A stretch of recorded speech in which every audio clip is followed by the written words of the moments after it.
In this video, we want to understand the difference between modernity and postmodernity, both of which are sociological concepts, and we want to take a closer look at these concepts to understand the differences between the two periods. And this is very important because you often hear about modernity and postmodernity, and it's important for us to understand the differences between the two. All right, so we'll begin with the first, which is modernity. And modernity then is a very important period in history, which ranges from 1650 to 1950. That's a 300-year period. All right, so let's take a look at what was happening during this period and the key differences between the two periods. We'll begin with this right here, modernity. So strong family values and nuclear family idea, concept, etc. Right? So in the modernity period, there was strong family values, nuclear family, right? So nuclear family, just immediate family members, right? Immediate family members. So you have two parents, for example, two parents, and you have two kids, right? That's the nuclear family. And that's the idea during this time, the idea of nuclear family. Not so much of extended family, just take care of your nuclear family, take care of your immediate family. So strong family values, and family was defined very well at that time, and again, mostly consisting of nuclear family, right? Steady career and profession. So there was hardly any precarious work during that time. It was steady career. You went to work 9 to 5, and you came back home to your family. And of course, after you come back home, you are really home. You are not working. There was no email. There was no social media. When you came home to your family. You have dinner with your family. You watch the news, you read the newspaper, family time, and you go to bed and you go to work. And the next morning, you come back and do the same thing. Right? So steady career and profession in the modernity period. Hardly any cultural diversity. Another attribute of the modernity period, hardly any cultural diversity. It was just monolithic culture. It was just one group of people in society, essentially dominating society. Industrial economy, industrial and factory work, pretty much, right? So most people worked in industries and factories. They were manufacturing, and they were packaging, and they were shipping, etc., right? And that was the type of work that was very evident then, because as the next bullet point suggests, there was minimal technology. Things were done manually, essentially, right? Things were done manually in the modernity period because technology was not really there. It was there in certain ways because of the Industrial Revolution, but again, technology as we know it today wasn't present. So things were put together manually in the factories, in the industries, right, and shipped accordingly to different parts of the country, different parts of the world. And when we say shipped, really shipped in terms of a ship sailing on an ocean, right, sailing on waters. Stable society, hardly any changes to established norms, right? Stable society, hardly any changes to established norms. So again, they were really, really faithful to the norms, right?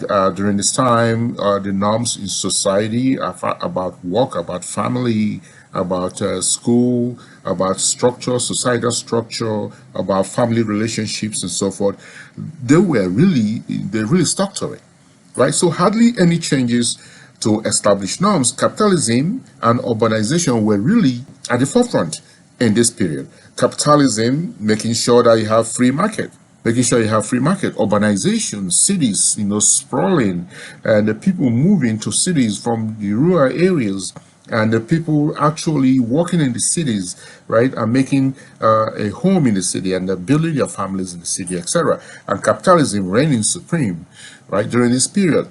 Competition, free market and open market, and demand and supply, the economic principles were very much in vogue during the modernity period. So the modernity period lasted for 300 years, from 1650 to 1950, and during this time, all of these concepts, all of these values were in place. And then we now segue into post-modernity, which is 1950 to present. And you can see the difference between the two periods, right? So no monolithic culture, societal and cultural diversity, right? So as opposed to having one culture dominating, you have multiple cultures in a space, multiple cultures in a society, right? And all of them competing for resources and competing for power. So no monolithic culture, societal and cultural diversity. You have many cultures in society today. We have diversity in society today. When we say diversity, cultural diversity, racial diversity, diversity of ideas and so forth. No monolithic culture. And that is the mark of the post-modernity era. And you can see, go across many countries today, especially Western countries, you have multiple cultures coexisting in the same space. And that is the mark of post-modernity that started in 1950 to present, pretty much 72 years now. We've been looking at a post-modernity era and how it has evolved. And of course, this will continue, well into the decades and for the foreseeable future. Technological advancement, right? Today we have social media. Social media. This is social media, right? We have technology all over the place. All kinds of technology all over the place, right? The workplace is filled with technology advancement.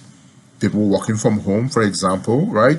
And that's the next point here, redefining the idea of work.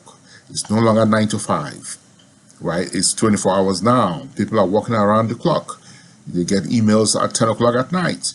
They get emails at 6 p.m. in the evening when they are having dinner with their families, and they respond to emails while having dinner. They get emails 2 o'clock in the morning, and sometimes they are tempted to look at who has written an email 2 o'clock in the morning, and they respond. So redefining the idea of work, right? So we have telecommuting today, people working from home. We have a situation where the worker and the management are not in the same space. Management is sometimes hundreds of miles and thousands of miles away, supervising remotely. So we have remote work idea now in the postmodern period. Postmodernity is marked with a remote work idea. Introduction of globalization, people moving from one place to the other, and goods moving very rapidly, and companies extending their reach beyond their usual borders, and opening offices, satellite offices around the world because they can do so with technology. We have transportation that is very quick today from one point A to point B. What used to take several hours, sometimes days, now takes just a couple of hours to get from one point to the other. So globalization is one of the hallmarks of the postmodern period, of how people are moving together, immigration from one country to the other, mass migration of people, refugees, for example, economic immigrants, for example, political immigrants, asylum seekers, all of them defining this postmodern period that started in 1950.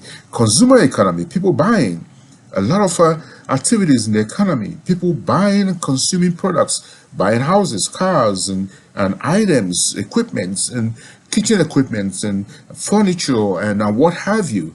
This period is marked by enormous economic activity in society because people have jobs, they have good pay for the most part. They're able to buy and invest and consume and make a living for themselves. We have companies all over the place. They're manufacturing. They have products in the marketplace, and people are buying and consuming these products because they have the ability to do so. They have the economic ability to do so. Political skepticism is rife during this period. We have, because of social media, we have fake news, we have misconceptions, misinformation, stereotypes, and so forth. And there's a lot of political skepticism coming in this era, in the postmodern era, because of technology. And because technology has the ability to send news across multiple borders, globally, and sometimes the news is not always reliable, sometimes it's fake news, and so people have the doubts, the distrust of the media, and distrust of the news that is coming out, and distrust of political establishments and politicians and so forth. This is the postmodern period, post-modernity. So when we talk about the differences between the two eras, we are talking about really key differences.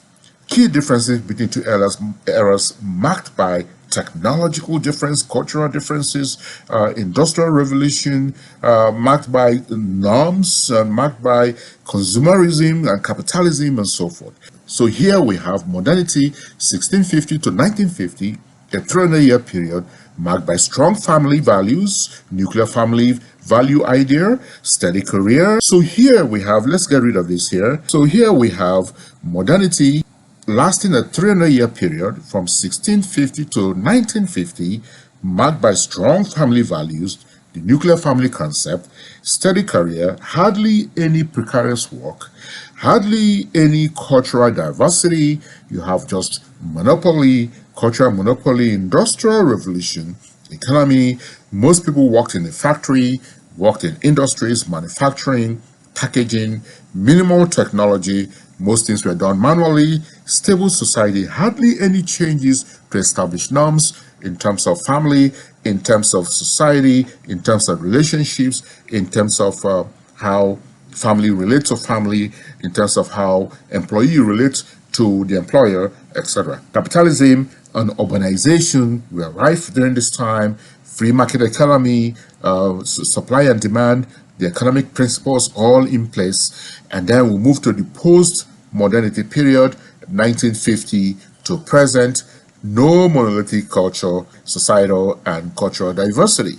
Technological advancement, lots of it. Social media, for example, we have all kinds of advancement. Robots taking the place of workers in the workplace. Trains and modes of transportation, electric cars, all of those things marking the post-modern era, redefining work as we know it. No longer 9 to 5, it's now 24 hours. Work is 24 hours. Again, with technology, work has become 24 hours. Telecommute is happening. Remote supervision is happening.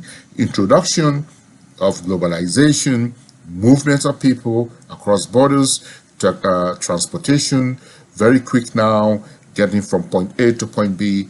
Now it can take just a few hours. Consumerism, consumer economy, people are buying, people are selling, the economy is really booming, people have jobs, they have spendable income, they are able to invest, they're able to consume. Political skepticism because of technology, fake news is all over the place, causing a lot of distrust among voters, among citizens, and that is really important to note as well. So these are the critical differences between modernity that started in 1650 to 1950 and post-modernity that started in 1950 to the present day.